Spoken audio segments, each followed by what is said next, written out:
If you have tried to shop and saw empty shelves at the store, been through an airport recently, or watched the news about coronavirus, then it may have left you with feelings of anxiety, fear, or even suspicion of others.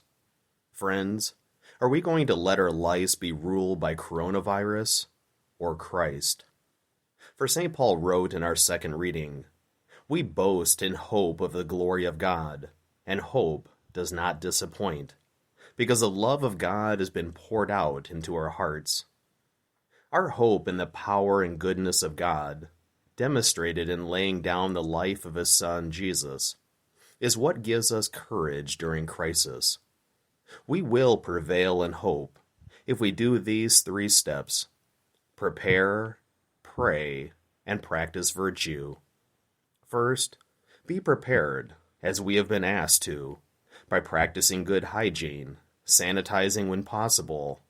Out of charity for others, avoid spreading your germs when you feel sick, and limit your public presence to what is necessary. Also, remember that God is still at work in this world. He is not just a creator, but also a sustainer and a father. God primarily works through secondary causes, such as medical staff, vaccines, and yes, through our government officials who are charged with shepherding us. Second, pray. This pandemic may be new to us, but it's not new in the life of the Church. Something far, far worse struck Europe in the mid-14th century, called the Black Plague. Without the benefits of our sanitary world and medical breakthroughs, they literally buried people in mass graves, because 50 million people, or 60% of their population, died. In the face of such tragedy, they turned to God and to the saints to intercede. Specifically, people relied on the powerful intercession of the 14 holy helpers. Some of these 14 saints you are familiar with: Saint Blaise, Saint Christopher, Saint Giles, Saint Catherine of Alexandria, and our own patroness, Saint Barbara. Saint Barbara was secretly baptized against her father's wishes. When he found out, he dragged her before a judge, where she was ordered to be tortured and beheaded. She knew violence and the sacrifice it took to be a Christian, and has been a powerful saint to call upon since. Our prayers at the beginning of Lent were to follow Christ towards the cross, and the suffering and sickness we are experiencing in our world is doing just that. Therefore, Pope Francis has urged us to pray during this time for those who are ill, for protection for our families, for the medical personnel, and for those working on treatments, and for government officials who have to make hard decisions on how to protect us. The Pope went on to say that this is an opportunity to overcome our indifference to human suffering in all its forms, from the virus to refugees and the poor. The sin of indifference happens when we are well informed and aware of bad things happening around us, but the news doesn't reach our hearts. Third, when the news does reach our hearts, we must practice virtue.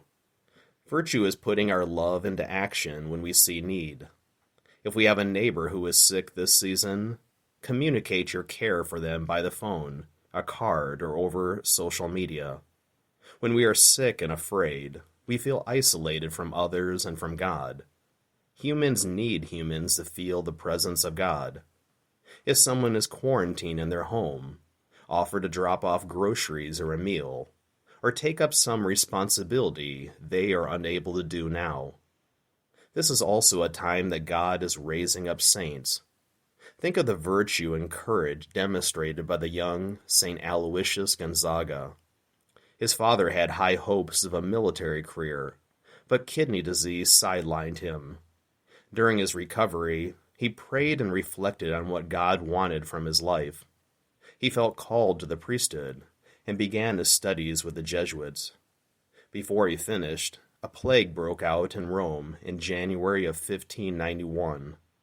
The Jesuits set up a makeshift hospital and set all their priests and students to serve.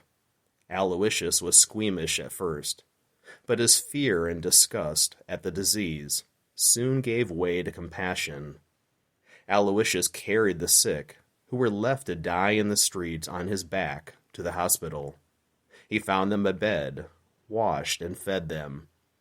6 months later he contracted the plague and died at 23 years old. In his short life, he brought hope to countless souls who were abandoned by others because of fear. Hope is the virtue that keeps us tied to God now and forever. If we want this hope, then prepare, pray, and practice virtue. For St. Clement of Alexandria said, "If you do not hope, you will not find what is beyond your hope."